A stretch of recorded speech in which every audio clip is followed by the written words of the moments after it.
কাহিনীর শুরুতেই আমরা দেখতে পাই আসামিকে কয়েকটা লোক টানতে টানতে ব্যালকনিতে নিয়ে আসছে। নিচে শহরে অনেক লোকজন তাকে শয়তান, খুনি, পিশাচ, রাক্ষস ইত্যাদি বলতে থাকে।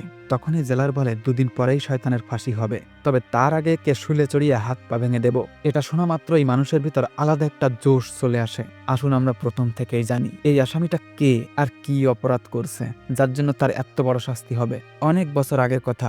এখানে আমরা মাছের বাজার দেখতে পাই। প্যারিসের সব থেকে জঘন্য জায়গা এটা। এখানে লোকেরা মাছ মাংস বিক্রি করে ঘর চালাতো। এর ভিতরে একটা মহিলাকে দেখা যায় যার কিনা এক্ষুনি বাচ্চা হবে, আর হয়েও যায়, তবে বাচ্চাটা মৃত। এই মহিলার আগেও 4টা এমন মৃত বাচ্চা হয়েছে, তাই ওর মা নাড়িভুড়ি রাখার জায়গায় পা দিয়ে ওকে ঠেলে দেয় যাতে কেউ দেখতে না পায়। তবে সৌভাগ্যবশত বাচ্চাটা জীবিত, কিন্তু তার মা বুঝতে পারেনি, কারণ আগে 4টা বাচ্চা মৃত হলো। উনি ভাবতে পারেননি এই বাচ্চাটা জীবিত হবে। কিছুক্ষণ পর নোংরা জায়গার গন্ধে বাচ্চাটা কেঁদে ওঠে, আর পাশে থাকা একটা লোক সেটা দেখে ফেলে। সাথে সাথেই লোক জড়ো হয়ে যায়, আর ওর মাকে সবাই গালি দেয়। এই বাচ্চাটাই হলো ওই আসামি। এর নাম জন। জনের দুটো অসাধারণ ব্যাপার ছিল। প্রথম হলো তার ঘ্রাণ শক্তি পশুদের থেকেও তীব্র ছিল। দ্বিতীয়ত, তাকে যেই ছাড়তো খুব শীঘ্রই তার মৃত্যু হয়ে যেত। যেমন ধরেন, মা যখনই ওকে জন্ম দিয়ে ফেলে দেয় একটু পরেই তার ফাঁসি হয়, আর জনকে একটা এতিমখানায় পাঠিয়ে দেওয়া হয়। কিন্তু ওখানে থাকা বাকি বাচ্চারা মনে করে বড় হলে জন তাদের জায়গা নিয়ে নেবে, তাই তাকে হত্যা করার চেষ্টা করে বাচ্চারা। কিন্তু তখনই আন্টি সেখানে চলে আসে আর বাচ্চাদের লাঠি দিয়ে মারতে থাকে। এভাবেই কেটে যায় 4-5 বছর। তার ঘ্রাণ শক্তি আরো তীব্র হতে থাকে। 13 বছর হয়ে গেলে আন্টি তাকে জানোয়ারের চামড়ার ব্যবসা করে এমন একজনের কাছে বিক্রি করে দেয়। কয়েকদিন পরেই দুটো চোর এসে আন্টিকে মেরে টাকা পয়সা নিয়ে যায়। এদিকে ওই লোকটা জনকে খুব নির্মমভাবে খাটায়। এভাবেই কেটে যায় অনেক দিন। ওই লোকটা জনকে একদিন কাজের জন্য শহরে নিয়ে যায়। এই প্রথমবারের মতোই সে পরিষ্কার পরিচ্ছন্ন জায়গা আর একটু সুগন্ধির মজা নেয়। মনে হচ্ছে এই সুগন্ধির সাথে তার পুরনো একটা সম্পর্ক আছে। ওখান থেকে আসার সময় একটা মেয়ের গায়ের গন্ধ তার খুব ভালো লাগে। দূর থেকে সহ্য করতে না পেরে একদম তার কাছে চলে যায়। মেয়েটি তাকে ভিক্ষুক ভেবে কিছু ফল খেতে দেয়। তখনই জন হাত ধরে বসে। মেয়েটি খুব ভয় পেয়ে যায় আর সেখান থেকে দৌড়ে পালিয়ে যায়। কিন্তু কিছুক্ষণ পরেই জন তার গন্ধ শুকার ক্ষমতা দিয়ে মেয়েটিকে খুঁজে নেয় আর আস্তে আস্তে গিয়ে তার পিছনে দাঁড়ায়। আবারও মেয়েটি খুব ভয় পেয়ে চিৎকার করে ওঠে। সাথে সাথেই জন তার মুখ চেপে ধরে যাতে কেউ শুনতে না পারে। সামনে দিয়ে কয়েকটা লোক যাচ্ছে, জন তাই মেয়েটির মুখ চেপেই রাখছে। লোক দুটো যখন চলে যায়, জন মেয়েটির মুখ থেকে হাত সরিয়ে নেয়, কিন্তু দুর্ভাগ্যবশত অনেকক্ষণ মুখ চেপে ধরার কারণে দম আটকে মেয়েটি মারা যায়। জন খেয়াল করে আস্তে আস্তে মেয়েটির গায়ের সুগন্ধ কমতে থাকে। সে ভাবছে গন্ধ কোথায় যাচ্ছে। জন মেয়েটির শরীরের বিভিন্ন জায়গায় শুকতে থাকে, কিন্তু আগের সেই সুগন্ধি আর পায় না। এরপর কারখানায় ফিরে গেলে দেরি হওয়ার কারণে মালিক তাকে মারতে থাকে। রাত হলে জন ভাবে এইভাবে তো বেঁচে থাকা সম্ভব নয়, আমার এখান থেকে যেভাবে হোক বেরোতেই হবে। এবার আমরা দেখতে পাই শহরের একটা নাম করা সুগন্ধি বিক্রেতাকে। তবে আশেপাশে অনেক সুগন্ধির দোকান হওয়ায় বালদিনকে এখন তেমন কেউ গুরুত্ব দেয় না। একদিন রাতে জন পশুর চর্বি ডেলিভারি দিতে আসে এই দোকানে আর বলে, আমি একটা সুন্দর পারফিউম বানাতে পারি। কিন্তু বালদিন বলে, সুগন্ধি বানানো কোনো সাধারণ ব্যাপার না, তোমার কাজ পশুর থেকে চামড়া ছাড়ানো, তুমি তাই করো গিয়ে। কিন্তু জনের অনেক রিকোয়েস্টের পর বালদিন একটা সুযোগ দেয়। কথা মতো জন একটা সুন্দর পারফিউম তৈরি করে দেখায়। এটা সত্যিই খুব মনোমুগ্ধকর। বালদিনেরও খুব পছন্দ হয়। জন বলে, আপনি যদি আমাকে কিছু পদ্ধতি শেখান তাহলে এর থেকেও ভালো সুগন্ধি আমি বানিয়ে দিতে পারবো। পরের দিনই বালদিন জনের মালিকের থেকে তাকে কিনে নেয়। তবে ওই দিন রাতেই লোকটা মদের নেশায় পানিতে ডুবে মারা যায়। এরপর থেকে এই দোকানে সুগন্ধি বানানোর কাজ করে জন। আস্তে আস্তে বালদিনের দোকান ফেমাস হতে থাকে পুরো শহরে। জনের কাছে খুশি হয়ে বালদিন তাকে সুগন্ধির গোপন রহস্য বলে যে প্রত্যেক সুগন্ধির 3টি সেট হয়, প্রত্যেক সেটে 4টা আলাদা আলাদা গন্ধ থাকে। এই 12টা সুগন্ধ মানুষ সহজে অনুভব করতে পারে, কিন্তু 13 নম্বর সুগন্ধি যদি কেউ আবিষ্কার করতে পারে তাহলে সারা বিশ্ব তার ইশারায় নাচবে, কারণ ওই সুগন্ধ নিলে মানুষ দুঃখ কষ্ট ভুলে অনেকক্ষণ স্বর্গসুখের অনুভব করবে। এই কথা শুনে জনের ভিতরটা নড়ে ওঠে। সেভাবে আমি আবিষ্কার করব 13 নম্বর সুগন্ধি। আর জন বিভিন্নভাবে বালদিনের কাছ থেকে সুগন্ধি বানানো শিখতে থাকে, কিন্তু জন যেটা চাইছে সেটা সে পাচ্ছে না। তাই একদিন মালিকের সাথে ঝগড়া করতে থাকে। বলে, এসব প্রক্রিয়া আমি জানি, আমাকে যে কোনো জিনিসের সুগন্ধি ধরে রাখার প্রক্রিয়া শেখাও। কিন্তু বালদিন বলে, এখনো সময় আসেনি। এভাবে কথা কাটাকাটি করতে করতে হঠাৎ জন বেহুশ হয়ে যায়। তার অবস্থা আস্তে আস্তে খুব খারাপ হতে থাকে। এতে বালদিনও চিন্তিত হয়ে পড়ে, কারণ তার সুগন্ধের ব্যবসা জনের উপরেই টিকে ছিল। জন বলে, যে কোনো জিনিসের থেকে সুগন্ধি কিভাবে ধরে রাখা যায় আমাকে শেখাও প্লিজ। বালদিন বলে, পশুর চর্বি গলিয়ে সুগন্ধি সংরক্ষণ করা সম্ভব, কিন্তু আমি প্রক্রিয়াটি জানি না। এটা জানতে হলে তোমাকে গ্রাস শহরে যেতে হবে। জন রাজি হয়ে যায়। সুস্থ হলে জন বালদিনকে আরো অনেক অনেক সুগন্ধি বানিয়ে দেয়। তখন বালদিনী খুশি হয়ে জনকে যাওয়ার অনুমতি দেয় আর একটা ঠিকানাও লিখে দেয় যেখানে গিয়ে জন কাজ পাবে। সেখান থেকে জন প্রক্রিয়াটি শিখে নিতে পারবে। জন গ্রাসের উদ্দেশ্যে রওনা দেয়। সে প্রথমবারের মতন মুক্ত আকাশে মুক্তির স্বাদ পায়।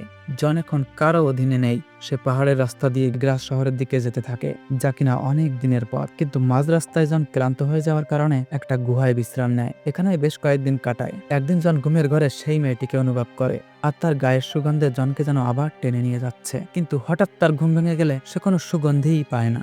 নিজের শরীরের ভিতর সেই সুগন্ধ খুঁজতে থাকে, কিন্তু কোনো লাভ হয় না। জন হতাশ হয়ে পড়ে, ভাবে এই গন্ধ কি আর খুঁজে পাবো না। কিছুদিন পর হাঁটতে হাঁটতে জন গ্রাস শহরে পৌঁছে যায়। কিন্তু আজব বিষয় হলো, জন সেই মেয়েটির গায়ের গন্ধ পাচ্ছে। পিছন ফিরে দেখে এই সুগন্ধ বেরোচ্ছিল লরা নামের একটা মেয়ের শরীর থেকে। সে তার পিছন পিছন দৌড়ে চলে আসে তার বাসা পর্যন্ত। লরা আসলে শহরের প্রভাবশালী লোক অ্যান্থনির একমাত্র কন্যা। সে শহরের অন্যতম সুন্দরী একটা মেয়ে। তাকে দেখে যে কেউ মুগ্ধ হতে বাধ্য। জন এখানে এসে একটা মহিলার অধীনে কাজ করা শুরু করে দেয়। তবে তার স্বামী জনের উপর প্রায় নজর রাখত, আর মাঝে মাঝে খারাপ ব্যবহারও করত। এখান থেকে জন পশুর চর্বি দিয়ে সুগন্ধ তৈরি করার দুটো প্রক্রিয়া শিখছিল। জন খুব কষ্ট করে, কারণ সুগন্ধি তার আত্মার সাথে সম্পর্ক। এর জন্য সে যে কোনো কিছু করতে পারে। এমনই হঠাৎ সুযোগ পেয়ে একটা মেয়েকে মেরে ফেলে, আর তাকে পশুর চর্বির সাথে একটা বিকারে ভরে সিদ্ধ করে। কিন্তু তাতেও সে তার মন মতো সুগন্ধি বার করতে পারে না। এরপর সে দ্বিতীয় পদ্ধতি কাজে লাগাতে চায়, তাই শহর থেকে একটা পতিতা মেয়েকে ভাড়া করে নিয়ে আসে তার ঘরে। জন তার সাথে ওইসব করার বদলে মেয়েটির গায়ে পশুর চর্বি লাগাতে থাকে। কিন্তু সে এক পর্যায়ে বিরক্ত হয়ে জনকে গালাগালি দিয়ে টাকা ফেরত দেয়। কিন্তু জন তাকে পিছন দিয়ে এক বাড়ি দিয়ে মেরে ফেলে। এরপর তার শরীরে আস্তে আস্তে চর্বির স্তর লাগায়। কিছুক্ষণ রেখে তা আবার সুন্দর করে উঠায়, আর চুল থেকেও ভালো করে নিংড়ে তা সংগ্রহ করে। কারখানায় সে অনেকক্ষণ জ্বালানোর পর সে একটা ফোঁটা যাচাই করে দেখে। এইবার মনে হচ্ছে জন সফলতার প্রথম ধাপ পেয়ে গেছে। তাই সে বালদিনের কথা অনুযায়ী 13 নম্বর সেট তৈরি করে, যাতে তার সুগন্ধির ঘ্রাণ নিলে মানুষ কিছুক্ষণের জন্য স্বর্গসুখ পেতে পারে, আর সবাই যেন তার ইশারায় নাচে। কিন্তু সমস্যা হলো, এই কাজ সম্পূর্ণ করতে হলে এখনো 11টা মেয়ের শরীরের প্রয়োজন। একদিন লরার জন্মদিনের অনুষ্ঠান চলছিল। সেখানে অনেক মানুষ আনাগোনা করছে। এত আনন্দ উৎসবের ভিতর জন সুযোগ বুঝে দুটো যমজ বোনকে তুলে নেয়, আর তাদের শরীর থেকে সুগন্ধ নিয়ে আরো দুটো বোতল ভরে ফেলে। কাজ হয়ে গেলে তাদের লাশ পুকুরে ফেলে রাখে। এরপর শহর থেকে প্রায় যুবতী মেয়ে গায়েব হতে থাকে। শহরে আতঙ্ক ছড়িয়ে পড়ে। প্রত্যেক পরিবার তার মেয়েদের সুরক্ষার জন্য সন্ধ্যার পর ঘরে তালা লাগিয়ে রাখে, কিন্তু তাতেও কাজ হয় না।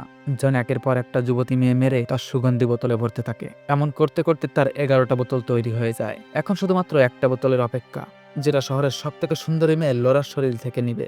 এদিকে লরার বাবা অ্যান্থনি এই ঘটনায় খুব বেশি চিন্তিত হয়ে পড়ে। তাই সে সিদ্ধান্ত নেয় লোরাকে এই শহর থেকে অন্য জায়গায় নিয়ে যাবে। 2 দিন পরই তারা অন্য শহরের উদ্দেশ্যে রওনা দেয়। কিন্তু জন বুঝতে পেরে যায়, তার ঘ্রাণ শক্তি দিয়ে লোরাদের পিছু করতে থাকে। এদিকে দেখা যায়, জন প্রথম যে পতিতাকে মারছিল তার একটা কুকুর ছিল। কুকুরটি জনের ঘর থেকে মাটি খুঁড়ে পতিতার কাপড় বার করে। এটা দেখে লোকজন আরো খনন করার পর অনেক মেয়েদের চুল সহ কাপড় খুঁজে পায়।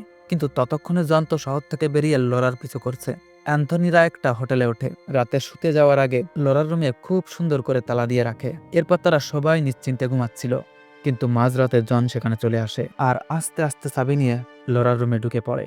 সকালে যখন তার বাবা লোরাকে ডাকতে যায়, দেখে বিছানায় তার মেয়ের লাশ পড়ে আছে। এটা দেখে বাবা খুব কান্না করতে থাকে। এত সাবধানতার পরেও মেয়েটিকে বাঁচাতে পারল না। অন্যদিকে জন সবগুলো সুগন্ধ একত্র করে 13 নম্বর সুগন্ধি তৈরি করে ফেলছে। ঠিক তখনই পুলিশরা এসে তাকে ঘিরে ফেলে। 2 দিন রিমান্ডের পর আজ জনগণের সামনে তাকে শাস্তি দেওয়া হবে। গ্রাস শহরের অনেক লোকজন একত্র হয় এটা দেখার জন্য। জনকে যখন জেলের ভেতর থেকে বার করতে যায়, তখন সে সুগন্ধির ঢাকনা খুলে দেয়, আর ওই পুলিশরা তার বসে চলে আসে।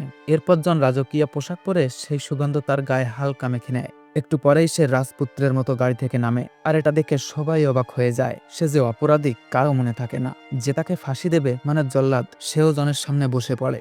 জন একটা রুমালে সুগন্ধি ঢেলে হাওয়ায় মিলিয়ে দেয়। সাথে সাথেই মানুষ এই পৃথিবীতেই যেন স্বর্গসুখ পায়। এই সুগন্ধের সমস্ত লোকজন ধনী গরিব ভুলে একে অপরকে ভালোবাসতে থাকে। এটা দেখে জন প্রকৃত ভালোবাসা যে কি সেটা বুঝতে পারে। তখন সে ফলওয়ালা মেয়েটিকে অনুভব করে, ভাবে এমন ভাবে যদি ওই মেয়েটিকে ভালোবাসতো, তাহলে সারা জীবনের জন্য সেই মেয়েটিকে পেয়ে যেত, আর তার শরীরের সুগন্ধিও। এটা ভাবতে ভাবতে জনের চোখে পানি চলে আসে। জন তার ভুল বুঝতে পারে। ঠিক তখনই লোরার বাবা তাকে মারতে আসে, কিন্তু সেও এই সুগন্ধে বিভোর হয়ে জনকে মারার বদলে তাকে জড়িয়ে ধরে বসে। এরপর জন এই শহর ছেড়ে তার জন্মস্থান প্যারিস শহরের দিকে রওনা দেয়। ততক্ষণে সুগন্ধির পাওয়ার শেষ হয়ে গেছে। সবাই স্বাভাবিক হয়ে উঠছে, কিন্তু জন এতটাই ক্ষমতাশালী হয়ে গেছে, সে চাইলেই একটা দুটো রাজ্য তার বশে আনতে পারে। তবে এত কিছুর পরেও সে খুশি নয়। তার নিজের ভিতর ঘৃণা আসতে থাকে, কারণ সে এই পর্যন্ত আসার জন্য একে একে অনেক নিষ্পাপ মেয়ের জীবন নষ্ট করছে। আস্তে আস্তে জন তার জন্মস্থান মানে সেই মাছ মাংস বিক্রি করার জায়গায় গিয়ে সমস্ত সুগন্ধি তার গায়ে ঢেলে দেয়, যার কারণে বাজারে থাকা সমস্ত লোকজন পাগলের মতন হয়ে যায়, আর একে একে সবাই জনকে ঘিরে ধরে। সুগন্ধি এতই তীব্র যে মানুষটাকে ছিঁড়ে বুড়ে নিয়ে নেয়। আর এখানেই আমাদের গল্প শেষ হয়ে যায়।